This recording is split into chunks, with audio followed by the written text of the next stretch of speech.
I don't know if this is technically a sport, but I will give it this. I used to make fun of my uncle all the time. Shout out my uncle Chris. He was the commander of the final NASA mission that ever went up to the space station. He's a legend in Philadelphia. Grew up in Northeast.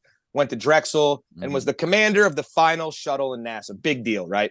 Also was the teacher and top guy at a Top Gun school back in the day. One of the first 5 guys ever to fly the F-22 Raptor.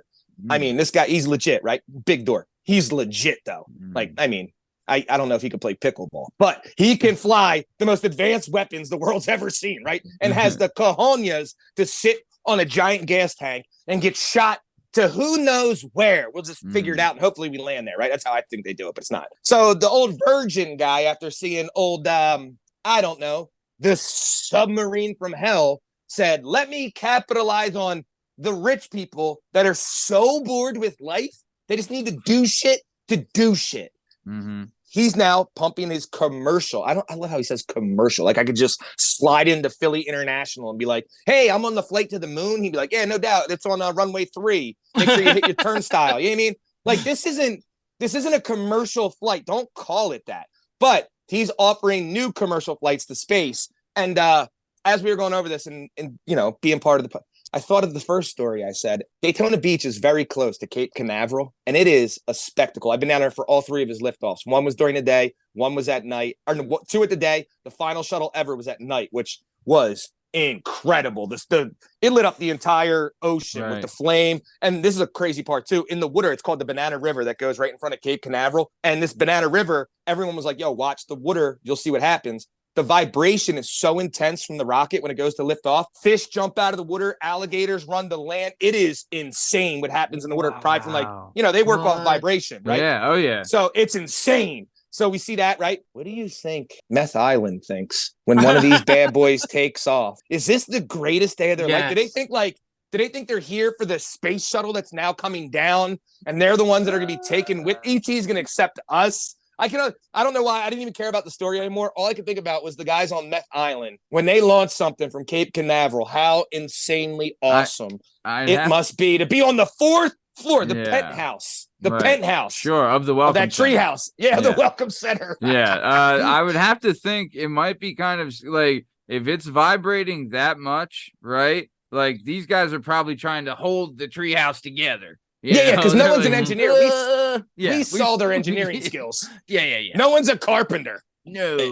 Who knows what kind of, you know, strange, not necessarily strange, but rare gases and combination of gases may be put out into the atmosphere based on the shuttle launch. I will say this. You might go up in, it might be Nagasaki, you know? I did get the cool experience of standing by that famous clock where you see a countdown for like the space shuttles to go up. That's where the family sits, and everyone else that's public has to be like half a mile behind that, right? You get your own little island. I wasn't up in the, I would call it like the press box, but my cousins and my aunt, who are immediate family, where the other family gets to like gather on like bleachers and stuff out there.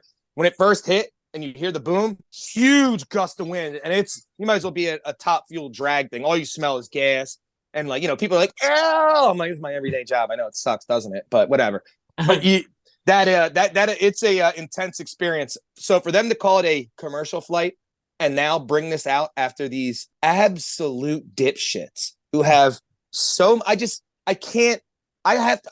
we have to brainstorm and find a new thing that we can market towards these ultra rich I want to be like, look, you're so rich, nothing excites you. Let Matt use your balls like the John in the gym, the speed bag. And pay me $200,000. Let him just beat your nuts up, because this is where they're at this point. Like, they're just doing shit to do shit again. Yeah. You want a thrilling experience? All right, we change places for a week and you pay my bills on my salary. Yeah. I mean, like, remember, you want to be thrilled? You want to be thrilled? You want to be terrified? Here's a kayak. Head towards the welcome center. I'm sure you'll get some thrills there.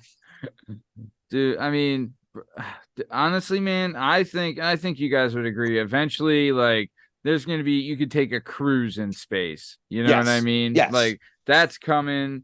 You know, like that's. But this is the other thing that got me mad when Bronson does this. He uses space so loosely, right? Because there's the upper and lower atmospheric levels, right? You have to get to like 80,000, I think it is, because the space station is like 130 miles above Earth.